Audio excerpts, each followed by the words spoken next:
ரஜினிகாந்த் அவர்கள் நீண்ட காலமாக ஆன்மீக வழியில் பயணிக்கும் ஒருவர். இமயமலைக்கு தியானத்திற்காக போன போது அவர் மகா அவதார் பாபாஜியின் தெய்வீக சக்தியை உணர்ந்ததாக பல நேர்காணல்களில் சொல்லியுள்ளார். அவர் ஆட்டோபிக்ஸ் ஆஃப் ஏ யோகி பரமஹன்ச யோகானந்தாவின் நூல் படித்த பின் பாபாஜியின் இருப்பை நம்ப ஆரம்பித்தார்.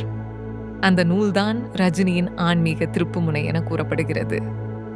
ரஜினிகாந்த் அவர்கள் தியானிக்க இமயமலையில் சென்றபோது பாபாஜியின் ஆவி தன்னை வழிநடத்தியது போன்ற ஒரு தெய்வீக அனுபவம் ஏற்பட்டதாக அவர் சொல்கிறார்.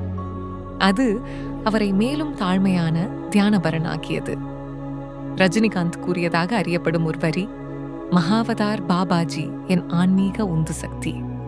நான் அவ்வளவு தூரம் செல்ல முடியவில்லை, ஆனால் அவர் எனக்குள் ஒளியாய் உள்ளார். அதாவது பாபாஜி ரஜினிகாந்துக்கு ஒரு ஆன்மீக குருவின் ஒளி போல. ரஜினி அவரை ஒரு அந்தரங்க தெய்வீக வழிகாட்டியாக கருதுகிறார். ஜாய் பாபாஜி.